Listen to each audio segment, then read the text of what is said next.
Hello guys. तो चलिए अब हम लोग चलते हैं अडाबूस्ट क्लासिफायर के बारे में समझने। मैथमेटिकल इन डेप्थ इंट्यूशन हम लोग समझेंगे पूरा का पूरा। ये एक बूस्टिंग टेक्निक है।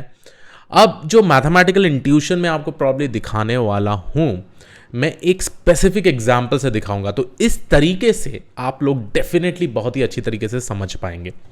तो लेट्स से कि मेरे पास एक डेटा सेट है, ठीक है, और ये डेटा सेट में मेरे पास तीन फीचर्स हैं। एक है सैलरी, एक है क्रेडिट, एक है अप्रूवल। मतलब अब हमको क्या प्रेडिक्शन करना है, हमारा इंडिपेंडेंट फीचर्स ये होगा, वो है सैलरी और क्रेडिट, और बेस्ड ऑन दिस मेरे को एक अडाबूस्ट क्लासिफायर ट्रेन करना है जो प्रेडिक्ट कर पाए व्हाट इज द अप्रूवल।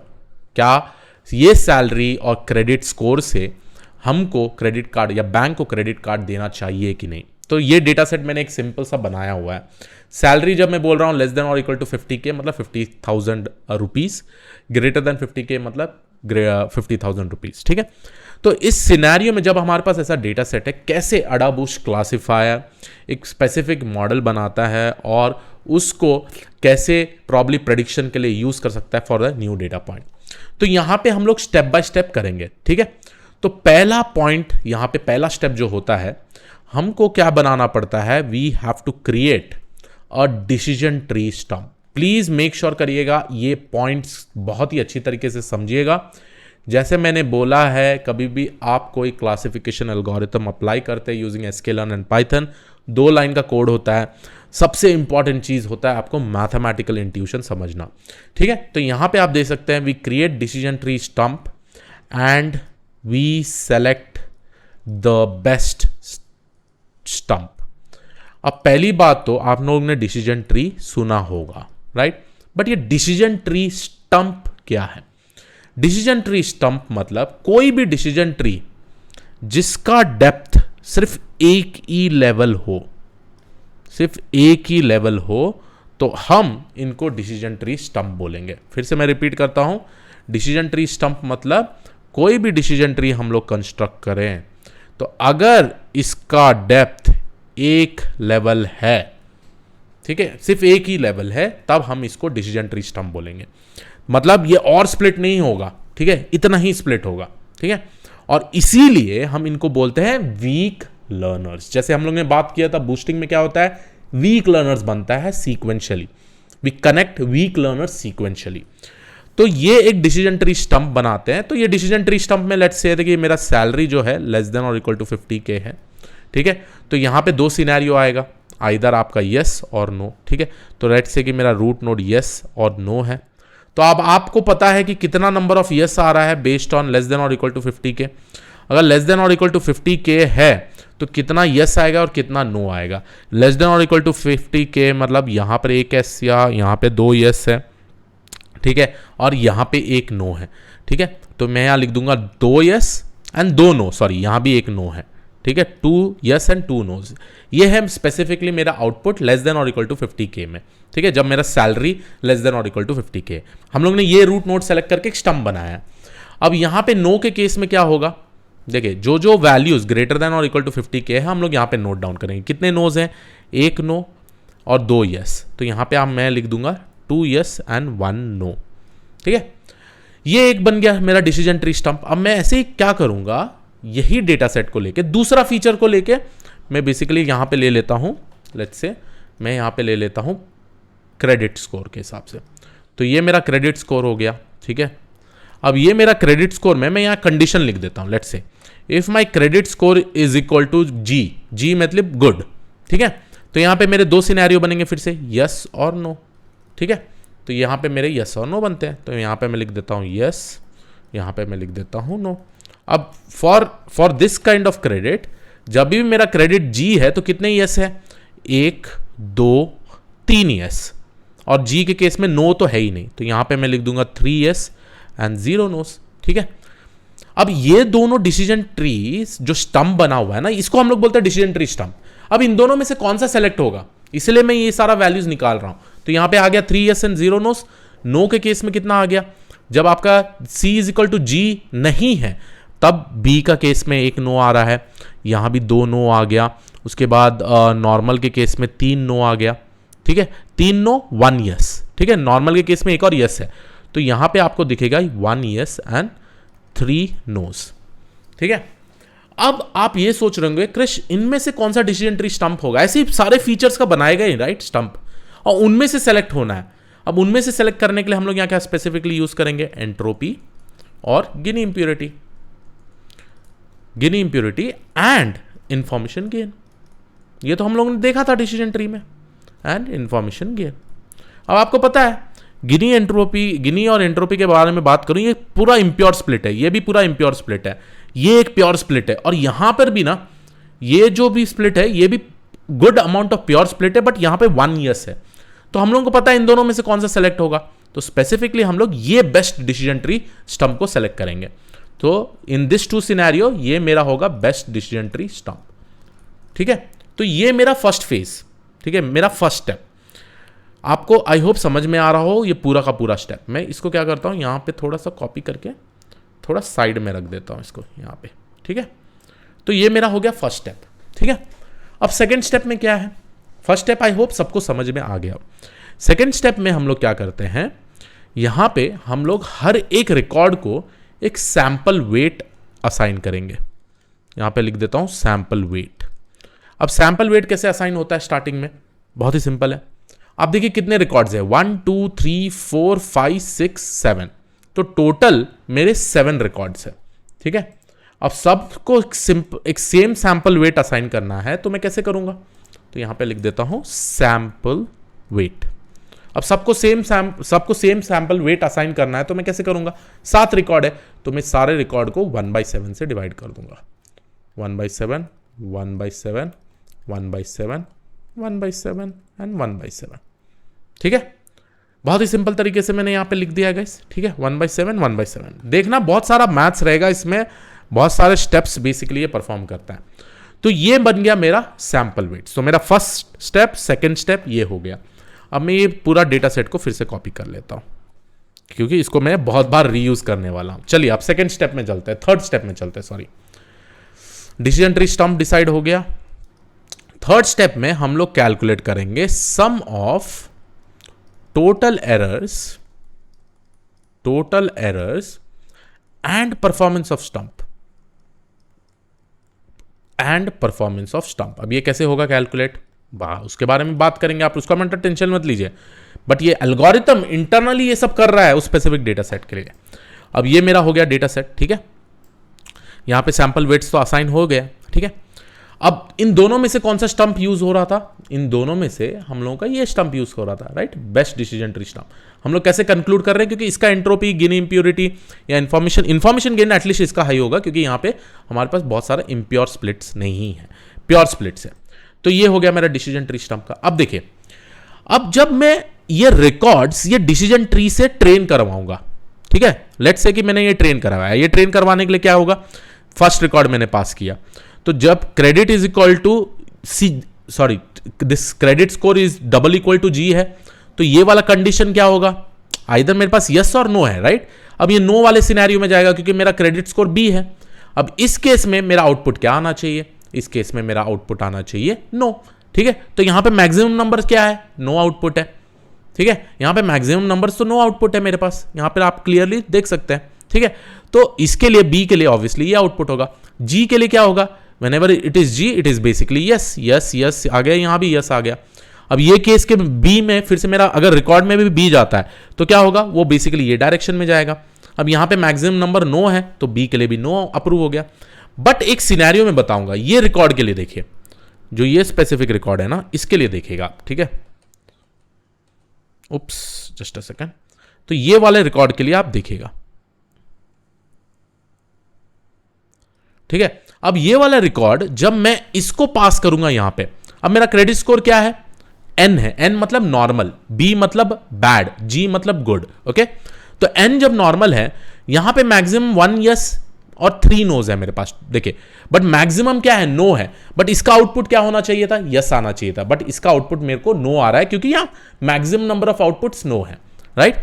तो इस सिनेरियो में ये जो रिकॉर्ड है मेरा, ये रॉन्ग प्रेडिक्शन है। आई होप आपको समझ में आ रहा होगा। तो ये पूरा का पूरा मेरा रॉन्ग प्रेडिक्टेड रिकॉर्ड हो गया।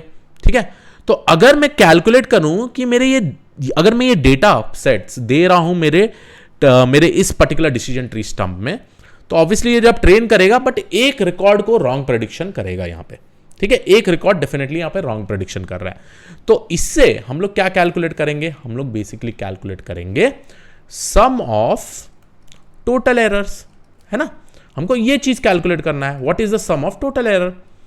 अब ये sum of total error calculate करने के लिए आपको बस फाइंड आउट करना है कितने रिकॉर्ड्स आपके गलत है। अगर आपके एक रिकॉर्ड गलत है तो आपका जो सम ऑफ टोटल एरर है वो 1/7 है, जो हम लोग ने सैंपल वेट असाइन किया था, ठीक है। तो मैं सेकंड स्टेप में क्या कर रहे हैं, हम लोग कुछ नहीं कर रहे हैं, सम ऑफ टोटल एरर्स ढूंढ रहे हैं और परफॉर्मेंस ऑफ स्टंप ढूंढ रहे हैं। अब परफॉर्मेंस ऑफ स्टंप में बताऊंगा कैसे ढूंढते हैं, बट हम लोग ने यहां पे क्या किया था, हम लोग ने ये पूरा का पूरा डेटा सेट आपके डिसीजन ट्री स्टंप से ट्रेन करवाया, उसके बाद यही रिकॉर्ड्स को हम लोग ने प्रेडिक्ट करवाया और इनमें से जाना कि एक रिकॉर्ड रॉन्ग प्रेडिक्शन हो रहा है। अब जो रॉन्ग प्रेडिक्शन हो रहा है उसके चलते मैं यहां कैलकुलेट कर रहा हूं सम ऑफ टोटल एरर्स, और सम ऑफ टोटल एरर्स मेरा 1/7 है, क्योंकि एक रिकॉर्ड गलत हुआ, अगर 2 होता 2/7 होता, 3 होता 3/7 होता, है ना। अब इतना क्लियर हो गया है। अब जो नेक्स्ट चीज आपको ढूंढना है उसको हम लोग बोलते हैं परफॉर्मेंस ऑफ स्टंप। अब ये स्टंप का परफॉर्मेंस कैसा है, ठीक है, और इसको कैलकुलेट करने के लिए आपको ये वाला फॉर्मूला यूज करना पड़ेगा जो इंटरनली भी अडा बूस्ट यूज करता है, 1/2 ln 1 - TE divided by TE, ठीक है, और ये होगा मेरा पूरा का पूरा। तो यहां पे भी मैं लिख दूंगा 1/2 ln 1 divided by 1/7 divided by 1/7, ठीक है। और फाइनली जो अगर मैं कैलकुलेट करूं तो it is nothing but 1/2 ln of 6 which is approximately equal to 0.8, sorry थोड़ा सा हिडन रहा बट मैं कोशिश कर रहा हूं, 0.896, ठीक है। तो यहां पे जो ये कैलकुलेशन है मैं ऑलरेडी कर चुका हूं, ठीक है, तो आप डेफिनेटली ये चीज आप कंप्यूट कर भी सकते हैं, ठीक है, उसमें कोई प्रॉब्लम नहीं है, गलत नहीं होगा।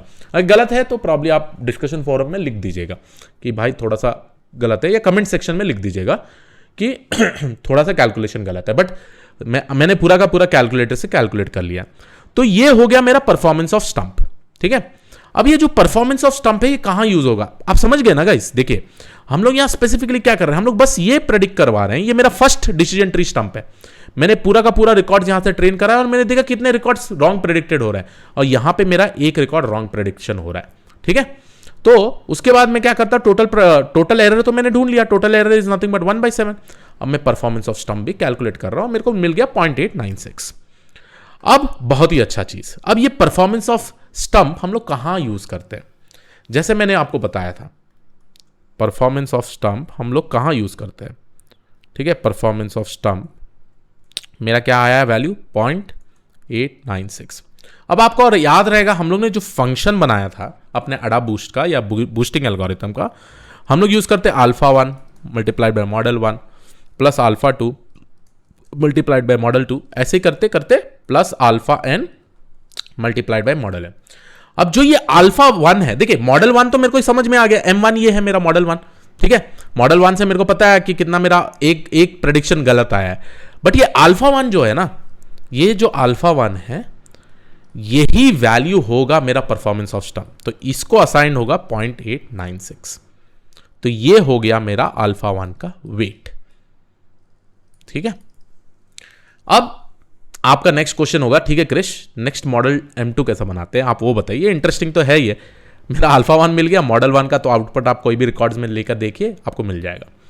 अब इसके लिए हम लोग क्या करेंगे, मैं यहाँ पे मेरा फेस थोड़ा और छोटा कर देता हूँ सो दैट आपको क्लियरली दिखे, क्योंकि मैं बहुत सारा चीज़ लिखने वाला हूँ यहाँ पे, ठीक है। अब जो नेक्स्ट स्टेप है, देखिए थर्ड स्टेप ये हो गया sum of total errors and performance of stump. जो फोर्थ स्टेप है मेरा, इस फोर्थ स्टेप को हम लोग बोलेंगे अपडेट द वेट्स।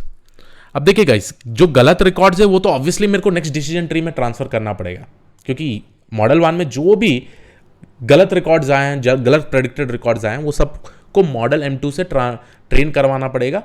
ऐसे ही मॉडल M2 जो गलत रिकॉर्ड्स करेगा वो M3 से भी ट्रेन करवाना पड़ेगा। बट ये कैसे, हम रिकॉर्ड्स को कैसे भेज सकते हैं नेक्स्ट वाले मॉडल में, कैसे हम उसको सेलेक्ट कर पाते हैं, ठीक है, क्योंकि ये सब मशीन है, हमारे जैसा ह्यूमन बीइंग जैसा इंटेलिजेंट नहीं है। तो इसलिए हम लोग क्या करेंगे, we will update the weights for correctly predicted, correctly and incorrectly classified point. बहुत ही इंपॉर्टेंट स्टेप है और मैं स्टेप बाय स्टेप लिखा रहा हूं गाइस, ठीक है, बहुत ही अच्छी तरीके से स्टेप बाय स्टेप आपको डेफिनेटली समझ में आ जाएगा। तो मैं यहाँ फिर से मेरा पूरा का पूरा डेटा सेट लेता हूँ। ये मेरा सैंपल वेट्स हो गए। अब आपको पता है कि कौन सा रॉन्गली प्रेडिक्टेड है, राइट? आपको पता है कि ये वाला रिकॉर्ड जो है मेरा वो रॉन्ग प्रेडिक्टेड है, ठीक है, ये वाला रॉन्ग प्रेडिक्टेड है। अब ये स्टेप में ये बोल रहा है कि I just need to update the weights for correctly and incorrectly classified points. But ये क्यों करना है? देखिए, जो मेरे नेक्स्ट डिसीजन ट्री वाला मॉडल होगा, मेरे को उसमें इनकरेक्ट क्लासिफाइड पॉइंट्स तो देना ही है, राइट, ट्रेन करने के लिए, सो दैट उसको फर्दर डिसीजन ट्रीज करेक्ट कर पाए, है ना। तो इसीलिए हम लोग क्या करते हैं, जो भी अपना sample waits for incorrect data point है हम उसको इंक्रीज करेंगे, और जो मेरा करेक्टली क्लासिफाइड डेटा पॉइंट है हम उसको कोशिश करेंगे डिक्रीज करने का, ठीक है। और ये क्यों कर रहे हैं मैं अभी आपको जस्ट बताता हूं कि थोड़ी देर में आपको सब कुछ समझ में आ जाएगा। अब जो ये सैंपल वेट्स है, जो अब मेरा अपडेटेड वेट्स होगा, इसको हम लोग कैसे कैलकुलेट करेंगे, यहां पे मैं लिख देता हूं। इसको जो कैलकुलेट करेंगे हम लोग अपडेटेड वेट्स को, ये मैं लिख देता हूं अपडेटेड वेट्स, ठीक है। इसको हम दो फॉर्मूला यूज करके करते हैं। एक है for the correctly classified points, तो यहां पे लिख देता हूं फॉर करेक्टली क्लासिफाइड पॉइंट्स, ठीक है। फॉर करेक्टली क्लासिफाइड पॉइंट्स जो मेरा फॉर्मूला होगा वेट अपडेशन का, वो होगा weight multiplied by e to the power of minus performance of stump, ठीक है। अब आपको पता है परफॉर्मेंस ऑफ स्टंप क्या है, 0.896 हम लोग ने कैलकुलेट किया था। तो जो वेट है आपका इस वैल्यूज का, देखिए जो भी करेक्टली क्लासिफाइड पॉइंट है उसका होगा 1/7 multiplied by e to the power of 0.896। अब जो आपका फाइनल आउटपुट आएगा वो आएगा 0.058, ठीक है। तो यहां पे जो आपके करेक्टली क्लासिफाइड पॉइंट्स है उसके वेट्स होंगे 0.058, 0.058, 0.058 और 0.058, 0.058 और लास्ट वाले रिकॉर्ड का 0.058, ठीक है। तो यहां पे हम लोग क्या कर रहे थे, 1/7 भी अगर आप कैलकुलेट करें ना तो 1/7 कितना आता है, it will be somewhere around 0.1 से ऊपर ही है, मतलब 0.1 से ऊपर ही है। अब वो लेस होके रिड्यूस होके 0.058 हो रहा है। अब ये मेरे करेक्टली क्लासिफाइड पॉइंट्स को हम लोग वेट्स डिक्रीज कर रहे हैं, but for incorrect classified points हम लोग वेट को इंक्रीज करेंगे। तो यहां पे फर्दर मैं लिख देता हूं फॉर इनकरेक्ट क्लासिफाइड पॉइंट्स मेरा फॉर्मूला कुछ अलग होगा, क्लासिफाइड पॉइंट्स, ठीक है। और वो फॉर्मूला क्या होगा, वो फॉर्मूला बहुत ही इजी है, weight multiplied by e to the power of performance of stump. अब माइनस नहीं होगा, परफॉर्मेंस ऑफ स्टंप होगा, परफॉर्मेंस ऑफ स्टंप। अब यहां पे क्या है, 1/7 multiplied by e to the power of 0.896। तो जब मैं ये कैलकुलेट कर रहा हूं मेरा आउटपुट जो आएगा वो आएगा 0.349। तो यहां पे आप देख सकते हैं जो इनकरेक्ट क्लासिफाइड पॉइंट था उसका वेट बढ़ गया, बट क्लासिफाइड पॉइंट का वेट कम हो गया, ठीक है। तो ये रहा मेरा फोर्थ स्टेप। मैं अगर फिर से रिवाइज करता हूं, फर्स्ट स्टेप में हम लोग ने best decision tree stump calculate किया, हम लोग फाइंड आउट किया, उसके बाद यहां पे सबको इक्वल सैंपल वेट असाइन किया, उसके बाद हम लोग ने सम ऑफ टोटल एरर्स देखा after training with the model, और उसके बाद हम लोग बेसिकली क्या कर रहे हैं, यहां पे अपडेट कर रहे हैं for the weights for incorrectly और करेक्टली क्लासिफाइड पॉइंट। अब ये क्यों कर रहे हैं अपडेट, आपको फिफ्थ स्टेप में समझ में आ जाएगा। क्योंकि देखिए इनमें से मेरे को एक तरीका निकालना है कि कौन सा इनकरेक्ट डेटा पॉइंट्स होता है ना, उसको हम लोग नेक्स्ट मॉडल में भेजे ही भेजे, ठीक है। अब जो नेक्स्ट स्टेप है, जो आपका सबसे ज्यादा इंपॉर्टेंट स्टेप है, उसको हम लोग स्पेसिफिकली बोलते हैं, तो मैं यहां पर इस चीज को कॉपी कर लेता हूं, ठीक है, क्योंकि ये पूरा का पूरा वेट्स में यूज करने वाला हूं। जो मेरा नेक्स्ट स्टेप है, जो है fifth step, we will normalized weights computation, normalized weight computation and assigning bins। इसका मतलब क्या है, ठीक है। अब ये सबसे ज्यादा इंपॉर्टेंट स्टेप है, क्योंकि मेरे को एक तरीका निकालना है भाई इनकरेक्ट डेटा पॉइंट्स को मैं कैसे नेक्स्ट मॉडल को भेजूं। ठीक है, तो उसके लिए ये पूरा का पूरा डेटा सेट तो आ गया। ठीक है, मेरा अपडेटेड वेट्स भी आ गया। अब नॉर्मलाइज वेट्स कैसे ढूंढते हैं, नॉर्मलाइज वेट्स कैसे कैसे आप ढूंढ पाएंगे उसके बारे में समझते हैं। ठीक है, तो चलिए यहां पे मैं लिख देता हूं नॉर्मलाइज्ड वेट्स। पहली बात तो हमको ढूंढना है नॉर्मलाइज्ड वेट। अब नॉर्मलाइज्ड वेट होता क्या है और हम लोग उसको कैसे ढूंढ पाएंगे। तो पहली बात तो आपको इन जो अपडेटेड वेट्स का है ना वो सबमिशन करना पड़ेगा। अब इसका जो सबमिशन आप करेंगे तो it will be nothing but 0.697। ठीक है, जब इनका सबमिशन करेंगे। अब देखिए इनिशियली जो सबमिशन था आपका कितना था 1/7 + 1/7 + 1/7 + 1/7 + 1/7 + 1/7 + 1/7। जब यहां पे आपका सैंपल वेट्स जब इक्वल था ना, ये टोटल सम 1 था, बट अभी इस केस में कितना आ रहा है 0.697। अब आप सोचिए कि अगर मेरे को नॉर्मलाइज वेट करना है तो मेक श्योर करना पड़ेगा ये सारे वेट का सबमिशन 1 होना पड़ेगा। तो इसके लिए आप क्या कर सकते हैं, हर एक वैल्यू को इस नंबर से डिवाइड कर लीजिए। ठीक है, तो मैं आपको दिखा देता हूं कैलकुलेटर से कि जब आप हर एक नंबर को इसके थ्रू डिवाइड करेंगे तो क्या होगा। सो 0.058 डिवाइडेड बाय 0.697, तो आपका आउटपुट क्या हो रहा है 0.08। ठीक है, तो यहां पे मैं लिख देता हूं मेरा ये आएगा 0.083, ये भी आएगा 0.083, ये भी आएगा 0.083, ये भी आएगा 0.083, ये भी आएगा 0.083, और जो नेक्स्ट वाला है आपका यहां पे ये भी बेसिकली डिवाइड होगा 0.349। तो यहां पे लिख देता हूं मैं 0.349 डिवाइडेड बाय 0.697।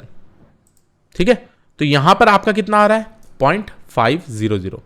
तो यहां पे लिख देता हूं 0.500, और जो फाइनल वाला है वो 0.083। अब जब आप इसका कैलकुलेशन करेंगे ये पूरा का पूरा 1 आएगा। अब मैं क्यों स्पेसिफिकली आपको ये नॉर्मलाइज कर रहा हूं सारे के सारे वेट्स, क्योंकि मुझे एक तरीका निकालना है कि मैं ये रिकॉर्ड नेक्स्ट मॉडल को दे पाऊं ट्रेनिंग के लिए, तो वो सेलेक्ट होना चाहिए थ्रू सम प्रोसेस। अब इसके लिए हम लोग क्या करेंगे, एक बिन भी सेटअप करेंगे। अब ये बिन असाइनमेंट का बहुत ही इंपॉर्टेंट काम है। बिन मतलब क्या है, आई होप आप लोग ने हिस्टोग्राम में देखा होगा, बिन मतलब ग्रुप्स है ना। हम यहां स्पेसिफिकली ग्रुप्स बनाएंगे। ठीक है, और ये देखिए 0.083 है गाइस। ठीक है, तो पहला जो बिन होगा मेरा, पहला जो ग्रुप होगा, it will be between 0 to 0.083। उसके बाद जो नेक्स्ट वाला होगा मेरा 0.083 to 0.166 है ना। मैं ऐड कर रहा हूं, बस वो बिन साइज को मैं ऐड करते जा रहा हूं। ठीक है, अगर मैं ये 2 डिजिट्स के हिसाब से भी लूँ ना तो बहुत ही सिंपल है, मेरे को समझ में आ जाएगा। देखिए जो फर्स्ट वाला होगा 0.08, then this will be between 0.08 to 0.16, और जो नेक्स्ट वाला होगा 0.16 to 0.24, एंड नेक्स्ट वाला होगा जो 0.24 to 0.32, और ये वाला होगा 0.32 to 0.40। अब जो नेक्स्ट वाला है वो बहुत इंपॉर्टेंट है, क्योंकि सेम वैल्यू नहीं है, 0.080 नहीं है, यहां पे मेरा है 0.50 ऐड होगा, तो ये होगा मेरा 0.90 है ना, 0.90, और यहां पे हो जो रिमेनिंग वैल्यू है 0.90 to 0.98। देखिए 98 क्यों आ रहा है, 1 क्यों नहीं आ रहा है, क्योंकि मैंने ये 333 स्किप कर दिया। ठीक है, बट इन सब में से सबसे बड़ा जो बिन साइज दिख रहा है वो ये वैल्यू का दिख रहा है। अब जो नेक्स्ट मॉडल होगा ना, अगर उसको ये वाला रिकॉर्ड निकालना है तो वो क्या करेगा, पूरे डेटा सेट में ना एक फॉर लूप लगा देगा, समझिए। और वो फॉर लूप का वैल्यू क्या होगा, रैंडम वैल्यू निकालेगा बिटवीन 0 to 1।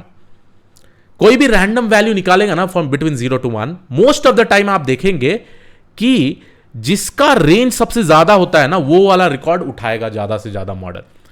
यूजुअली अब इस सिनेरियो में मैंने आपको एक ही इनकरेक्ट डेटा पॉइंट दिखाया, but in a real world scenario मेरे पास बहुत सारे इनकरेक्ट डेटा पॉइंट होंगे, क्योंकि मेरे पास वहां पे थाउजेंड ऑफ रिकॉर्ड्स होंगे।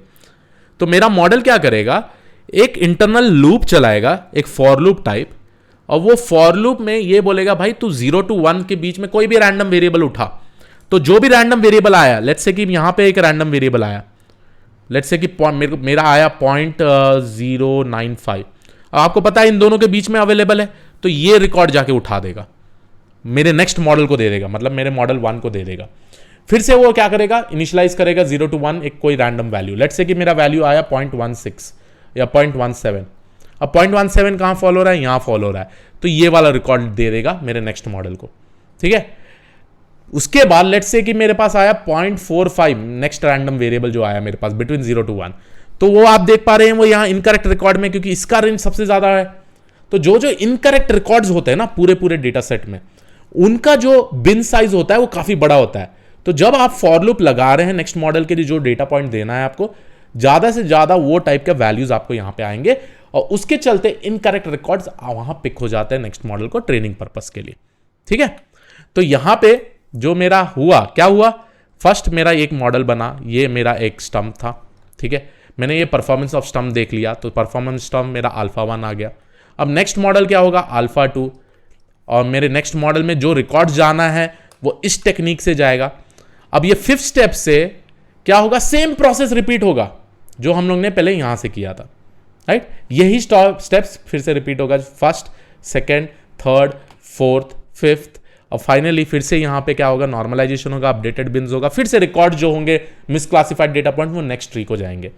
तो ये हो गया मेरा मॉडल 1 M1, ये मॉडल M2, ऐसे ही अल्फा 3 कर दूंगा मैं मॉडल M3। ठीक है, ऐसे ही आप कितने भी मॉडल्स ले सकते हैं, 100, 200, 300 मॉडल ले सकते हैं, और ये सारा वैल्यूज हम लोग स्पेसिफिकली लेंगे।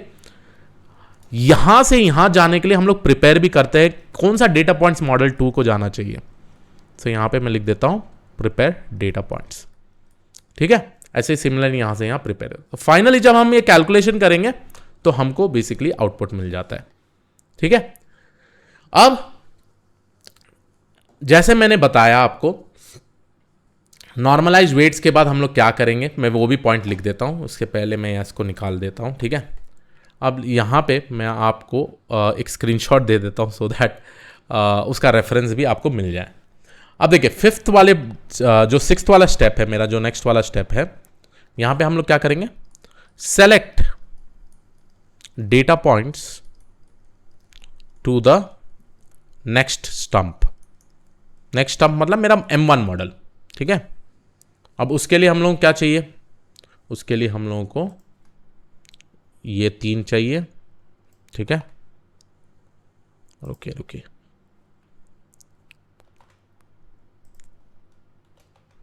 ये 3 चाहिए, और इसके अलावा मेरे को क्या चाहिए, बिन चाहिए, बिन, तो बिन ले लो।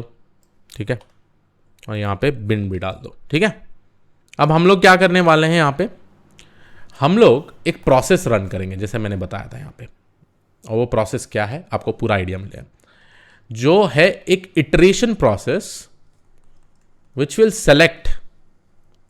Selecting random values between 0 and 1। ठीक है, अगर मैं रैंडम वैल्यू सेलेक्ट कर लेता हूं तब आपको दिखाता हूं मैं कैसे, एक एग्जांपल में दिखा रहा हूं। ठीक है, मैं आपको एक स्क्रीनशॉट भेज देता हूं यहां पे सो दैट आपको एक आइडिया मिले। देखिए मैं पूरा इसको जूम इन करता हूं आपके लिए। ठीक है, डन। अब देखिए मैजिक देखेगा इधर क्या हो रहा है। ठीक है, अब मैंने क्या कर रहा हूं, मैं नेक्स्ट स्टेप में iteration process for selecting random values between 0 to 1। अगर मेरा रैंडम वैल्यू 0.50 सेलेक्ट होता है तब वो कहां आएगा, वो बेसिकली ये रिकॉर्ड उठाएगा। देखिए n है ना, क्योंकि ये दोनों के बीच में रेंज है। ऐसे अगर मेरा रैंडम वैल्यू 0.10 आया, ये मेरे जो रिकॉर्ड्स बन रहे हैं ना वो नेक्स्ट मॉडल के लिए, नेक्स्ट टर्म के लिए बन रहे हैं, ट्रेनिंग और जो भी है प्रेडिक्शन का पर्पस के लिए। ठीक है, तो ऐसे ही करते करते आप देख सकते हैं एक आइटरेशन चलेगा, ये सारे मेरे रैंडम वैल्यूज आ रहे हैं और वो रिकॉर्ड्स पिक होते जा रहे हैं। और ऐसे इनकरेक्ट प्रेडिक्शन बहुत सारे डेटा पॉइंट्स होते हैं।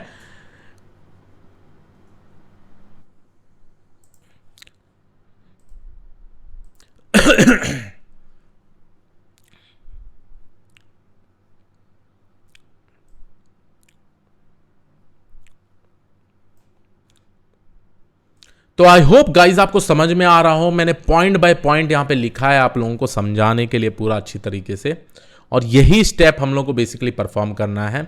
अब जब हमारा ये सारा रिकॉर्ड्स बनता है तो क्या होगा, नेक्स्ट स्टंप में चले जाएगा ये मॉडल, वहाँ भी ट्रेन होगा, फिर से वहाँ पे सैम्पल वेट असाइन होगा, उसके बाद डिसीजन ट्री स्टंप को हम लोग ढूंढेंगे, उसके बाद ट्रेनिंग करेंगे, जो भी प्रेडिक्शन करेगा गलत रिकॉर्ड्स आएगा, ऐसे ही करते जाएंगे, ठीक है। तो फाइनली जो आपका फाइनल मॉडल बन रहा है प्रेडिक्शन के लिए वो कैसे बनेगा मैं वो भी दिखाता हूँ, ठीक है। तो फाइनल प्रेडिक्शन,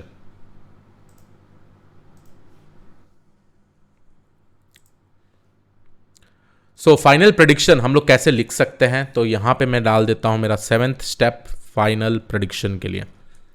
और फाइनल प्रेडिक्शन बहुत ही सिंपल तरीके से होगा जिसको हम लोग लिखेंगे।